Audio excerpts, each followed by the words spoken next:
My PTS is not ever going to go away.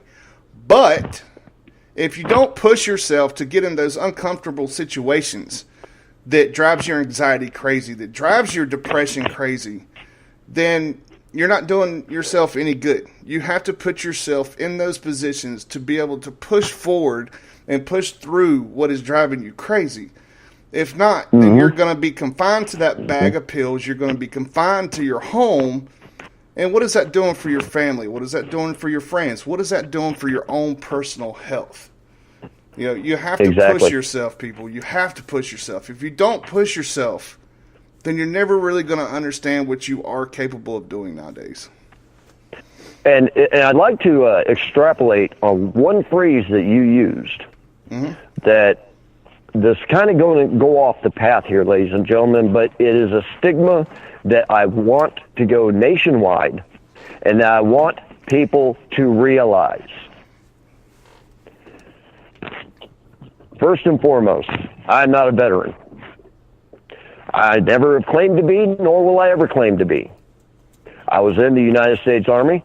I went to Fort Benning, Georgia, Delta Company, 1st and 50th 3rd Platoon Mad Dogs, Ross number 150 in 2000. I was ELS'd out of basic after an injury, and they tried to play the recycle game in the medical barracks. I was 19, and I was immature. I was not mature enough to be a soldier. I was not mature enough to be a warrior at that time. I'll be the first one to admit to anybody and everybody who stands for me.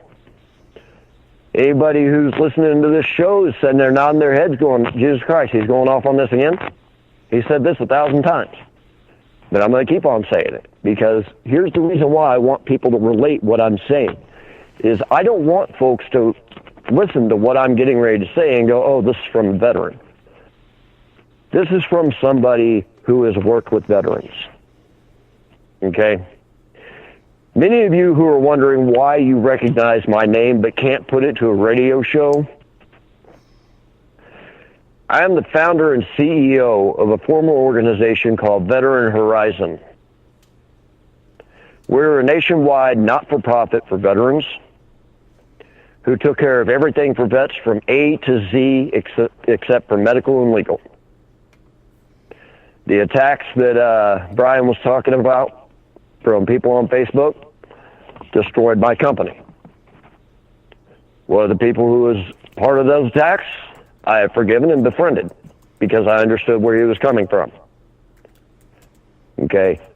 But this is why I feel I have the grounds to speak on this, because during my time of not only running that organization, but prior and since then, I have talked to enough veterans and active duty and their families to realize the way Brian classified PTS is correct. Here's why. But it's supposed to be PTSD. No. It is not a disorder. A disorder indicates, medically, a disorder indicates a disease or chemical imbalance process in the mind or in the body. PTS is not a disease process. The way they treat PTS turns it into a disorder, folks. Because think about it like this. There's a very, very commonly known chemical in the brain known as valproic acid. Okay? It is a level that is controlled by many different chemicals that relate to our emotions. Okay? Endorphins, etc. Now, depression comes from an imbalance.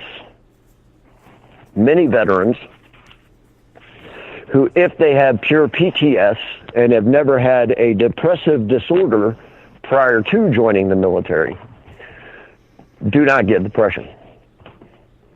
Doctors like to treat certain symptoms of PTS as a depressive disorder because, again, it costs money. Yeah. It's money into their pockets. So therefore, the medications that they give many, many times have a valproic base valproic acid base or a combination with something else base that causes chemical imbalance in the brain, which forces the person who is on the medication to need the medication. Because if you can think of it like this, if you've ever been through a traumatic event, and let's say you've never had an imbalance in your brain, you've never had depression or anything else, and you see somebody hit by a car, let's say it's somebody you know, a brother or a sister, good friend, whatever, it is going to give you symptoms like depression, but that is a part of the grieving process, which there is no dictated set medical time that somebody goes through this process. So what do? You cry for months on end, you hear your friend's voice or your brother or sister's voice right before the incident replays over and over and over in your mind. Do you think you need a pill to take that away? Yes, you do think that because that's what you're told. When in reality, what PTS is a series or a combination of a traumatic event, i.e. certain triggers that are associated with the event, sounds, smells, feel, etc., that are associated with that event. Okay, so let's say, for instance, your friend gets hit by a truck and the sound of squealing tires, the smell of rubber, gasoline, exhaust fumes, whatever, throws your mind back to thinking and being back at that event in your mind. Here's why that happens. The brain is set up to where a traumatic event such as that, what it does is it misfiles. If you think of your memories like a filing cabinet, folks, it misfiles that event because of all of the things associated: sight, sound, smell, texture, etc. The brain doesn't know because the event is so traumatic that we tend to shut down right after that kind of an event. The brain doesn't know where to file it, so it actually files the memory in several different categories, i.e. triggers. Okay? That does not mean you have a chemical imbalance. What that means is the best thing you can do is to seek out somebody who is specialized in treating PTS, post-traumatic stress. Not disorder, stress, ladies and gentlemen. Because your brain does not have a chemical imbalance. Your brain just needs to learn how to deal with the memory and refile it properly. Is that a fix-all? No. Everybody brings back bad memories every now and then.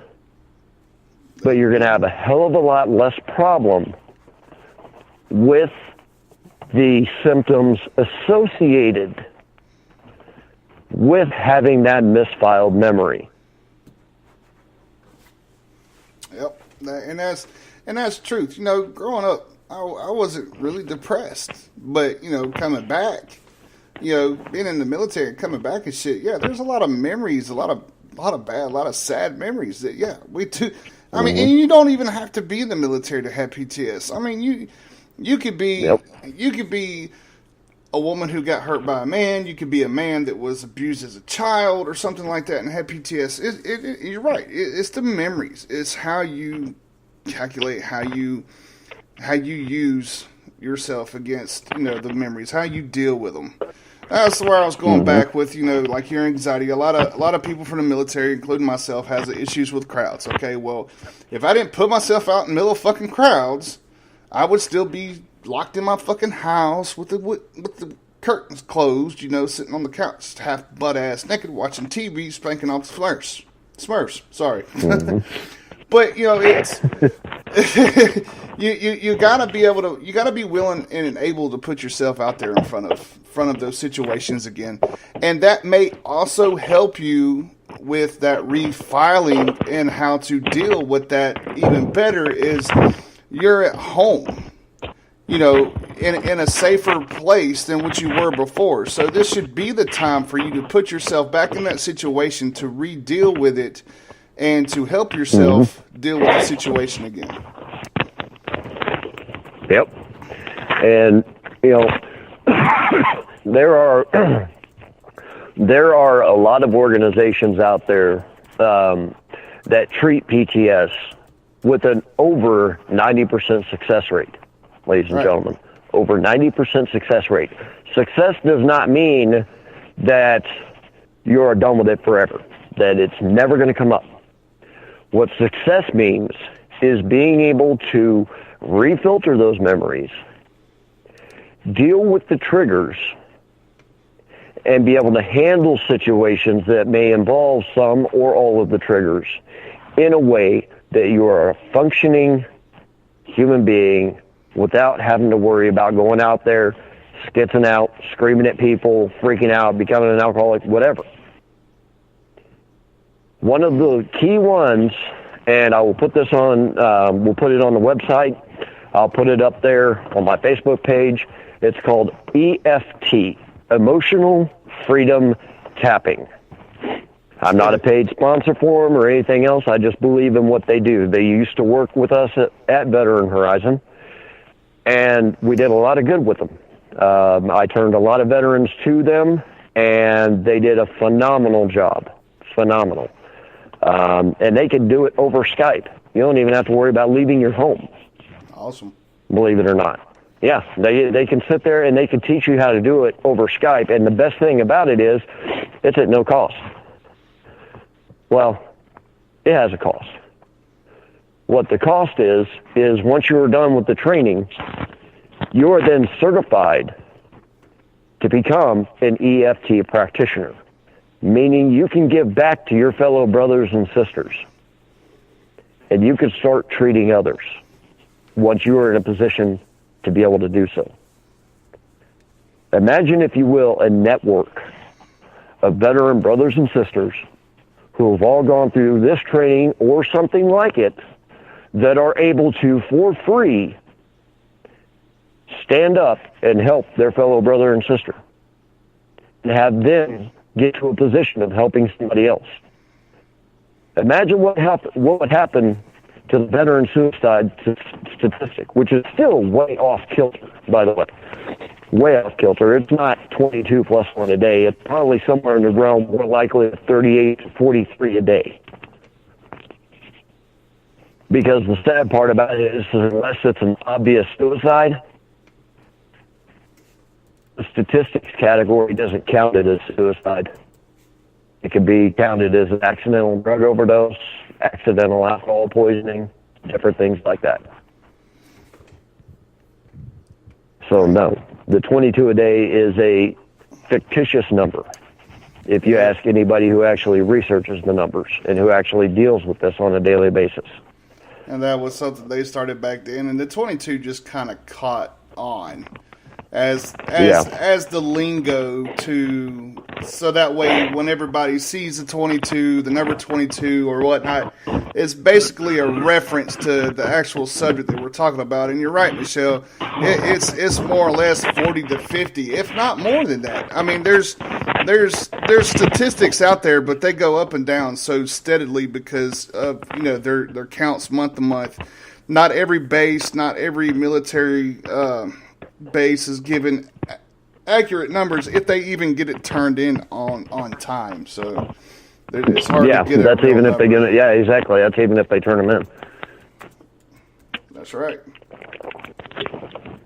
And also, I'm just going to put this out there, and this may piss a lot of people off, but I'm sorry, I'm going to say it. If you're one of those veteran organizations out there that has a certain saying or logo or whatever, that all of a sudden catches on and it lights a fire underneath people's asses to get a move on and get something done in the veteran or the civilian communities, and you want to sit there and be asinine and dickheaded enough to turn around and say, well, if you use our slogan, we're going to sue you, you're a piece of shit. Yeah. Right. Period. I don't care. come after me. Come at me, bro. John Wolf DeVere, John Wolf DeVere 2, whichever one. I'm right here in fucking Lake of the Ozarks, Missouri. I'm not that difficult to find. All you got to do is listen. I got a big enough mouth. But it's a good mouth, because